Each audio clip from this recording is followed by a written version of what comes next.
प्रिय विद्यार्थियों, पिछले डिस्कशन में हमने देखा था कि डेटाबेस में कितने प्रकार की लैंग्वेजेस होती हैं। तो हमने उसमें डिस्कस किया था DDL, DML, DCL और TCL के बारे में। प्रीवियस सेक्शन में हमने आपको बताया था कि DDL में कौन कौन सी कमांड्स आती हैं और DML में कौन कौन सी कमांड आती हैं। आज उन कमांड्स को हम कैसे यूज़ करेंगे और किस प्रकार से आपको आउटपुट दिखेगा और कैसे उनको चलाएंगे, उनका सिंटेक्स कैसा होगा, आज हम उस विषय पर ये आपके सामने एक वीडियो लेक्चर लेकर आए हैं।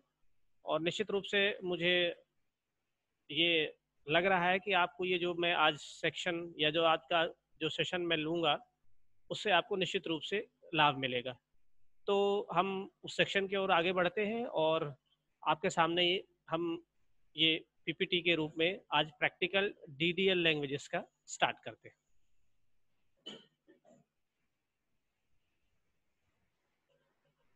सबसे पहले आप जो कर रहे हैं वो ओरेकल के 10G ओरेकल 10G लेके काम कर रहे हैं हम ये 10G पे। जनरली बहुत सारे स्टूडेंट 9i और 8i या ओरेकल के जो अन्य वर्जन है उनको उपयोग करते हैं। तो मैं आपको यहाँ बताना चाह रहा हूँ कि 9i और जो ये 10G है इसमें जनरली ज़्यादा डिफरेंस नहीं है।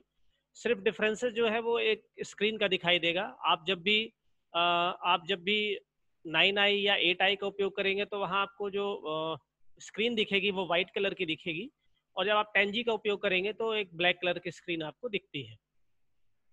सेम सिंटेक्स है, जैसे आप स्टार्ट करेंगे वहाँ पर SQL प्रॉम्प्ट दिखाई देगा और आपको सबसे पहले लिखना है कनेक्ट। आपने जैसे ही कनेक्ट लिखा और एंटर मारा वो आपसे यूज़र नेम और पासवर्ड पूछेगा।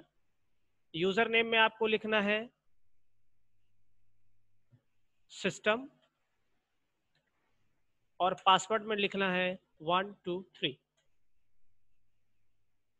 आपने जैसे ये लिखा तो वो एक मैसेज देगा कनेक्टेड का। ये मैं आपको 10G के लिए बता रहा हूँ।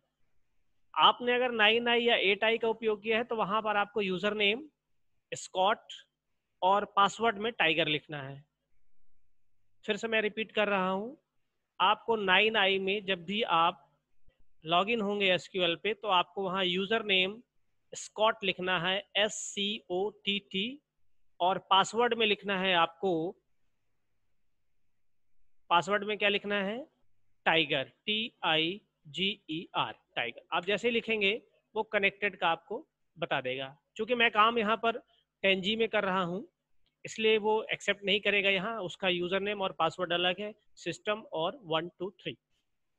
चलिए, सबसे पहले हम जैसे ही कनेक्ट हो जाएंगे तो हमें सबसे पहला काम क्या करना है डेटाबेस में। सबसे पहला काम हमें ये करना है कि हमारे पास कोई टेबल पहले से क्रिएट तो नहीं है, क्योंकि हमने उस दिन बात करी थी कि हम DBMS में टेबल क्रिएशन का, टेबल को कैसे क्रिएट करते हैं, ये है। It is the form of RDBMS relational database management system. उसका उपयोग काहे में कर रहे हैं यहाँ पर, टेबुलर फॉर्म में, टेबल के रूप में। तो हम सबसे पहले यहाँ टेबल को देखना चाहते हैं तो हम सबसे पहले यहाँ लिखेंगे select asterisk from tab। जैसे ही आपने ये लिखा और सेमीकोलन लगा के एंटर मारा तो ये आपको बताएगा कि कौन कौन सी फाइलें आपकी इसमें पहले से कनेक्टेड है या पहले से अवेलेबल है। जैसे ही आपने ये किया वो आपको बताएगा कि हमारे पास कौन कौन सी फाइलें हैं।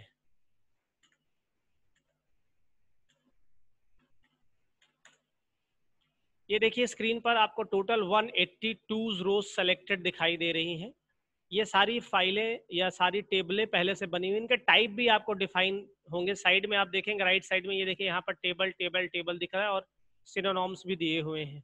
तो हमारी जो डेटाबेस में पहले से टेबल बनी हुई है वो सारी आपको इस सेलेक्ट एस्ट्रिक फ्रॉम टैब के माध्यम से दिखाई देगी। मैं एक बार दोबारा आपको रिपीट कर रहा हूँ, सेलेक्ट एस्ट्रिक फ्रॉम टैब। जैसे ही आप करेंगे और सेमीकोलन लगाएंगे वो तुरंत स्क्रीन पर ऐसा चलेगा और आपको सारी जो टेबल बनी हुई दिखाई देंगे। डेटाबेस में एक बात का ध्यान रखना है, जो टेबल पहले से बनी हुई है उस टेबल को यदि आप अपने नाम से दोबारा बनाएंगे तो वो टेबल एग्जिस्ट नहीं होगी। क्यों? क्योंकि उस नाम की टेबल ऑलरेडी बन चुकी है। इसलिए आपको ये ध्यान रखना है कि जो भी टेबल बनी हुई है वो उस नाम से दोबारा आपको नहीं बनाना है।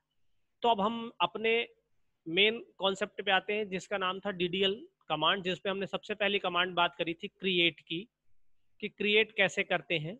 तो टेबल को क्रिएट करने के लिए सिंपल आपको कमांड लिखना है क्रिएट, इसके बाद हमने एक कीवर्ड यूज किया टेबल, देन टेबल का नाम जैसे मैंने यहां दिया BSc 6 या BSc 3rd।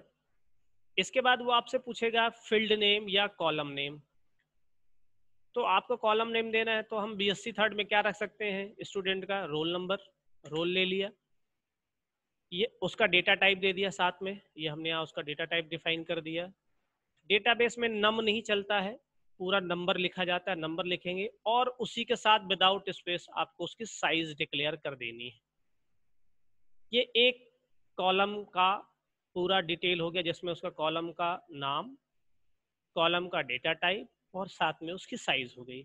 अगर एक से ज्यादा कॉलम रखने हैं तो कॉमा लगाकर हम उसको और आगे एग्जिस्ट कर सकते हैं। उसके लिए क्या करेंगे, दूसरा ले लेंगे नेम, हमने ले लिया दूसरा नाम कॉलम का नेम, उसका डेटा टाइप हम ले लिए कैरेक्टर, कैर लिख दिया और उसकी साइज डिफाइन कर दी और उसके बाद कॉमा लगा दिया।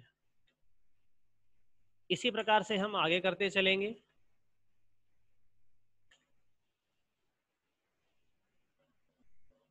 एड्रेस ले लिया, उसकी साइज डिफाइन कर दी और लास्ट में हम इस टेबल के जो भी फील्ड या कॉलम नेम है उनको एंटर करना चाहते हैं तो ब्रैकेट लगा के सेमी कॉलन करके एंटर कर दें। जैसे ही आप एंटर करेंगे यहाँ पर आपको देखिए एक मैसेज प्रिंट होगा टेबल क्रिएटेड। इसका अर्थ क्या है कि आपकी टेबल बन गई है।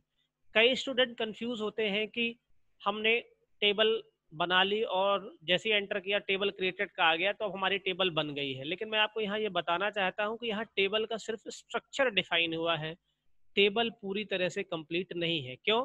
क्योंकि जब तक टेबल में आप रिकॉर्ड्स इंसर्ट नहीं करेंगे तब तक टेबल का व्यू आपको दिखाई देगा ही नहीं।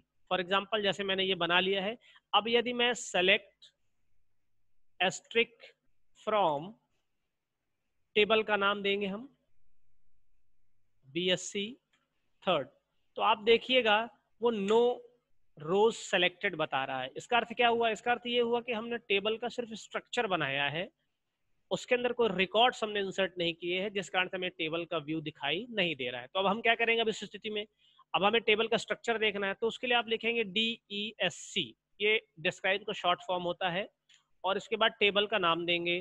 टेबल का नाम आपने जो दिया है BSc 3rd और सेमीकोलन। जैसे ही आप करेंगे यहाँ पर आपको देखिए आउटपुट में दिखाई देगा कि उसका एक कॉलम नेम, दूसरा नल और तीसरा टाइप, तीन चीजें हैं। हमने 3 कॉलम लिए थे, रोल, नेम और एड्रेस, वो तीनों दिख रहे हैं, उनके टाइप भी दिख रहे हैं और साथ में उनकी साइज दिख रही है। तो this is the structure of table, जो मैं अभी आपको बात कर रहा था कि यदि आपने टेबल बनाई है तो टेबल का पूरा व्यू नहीं दिखेगा लेकिन उसका स्ट्रक्चर एग्जिस्ट हो जाता है फॉर द क्रिएट कमांड। अब बात ये आती है कि कई बार विद्यार्थी क्या करते हैं, क्रिएट टेबल करते समय कुछ गड़बड़ियां भी करते हैं और कई बार मिस्टेक्स भी हो जाती है। तो मैं एक आपको एग्जांपल बता रहा हूं कि यदि आपने ऐसा कर दिया तो वो कैसा होगा। जैसे आपने लिखा क्रिएट टेबल और टेबल का नाम दे दिया BSc और आपने स्पेस गलती से दे दिया और यहाँ पर लिख दिया 3rd और फिर ब्रैकेट लगाया और आपने यहाँ लिख दिया रोल, फिर स्पेस दिया NO, फिर स्पेस लिख दिया नंबर और फिर दे दिया आपने साइज उसकी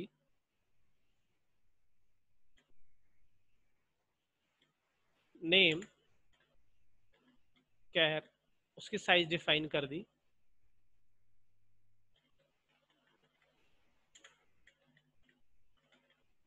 और फिर उसका दे दिया आपने ये।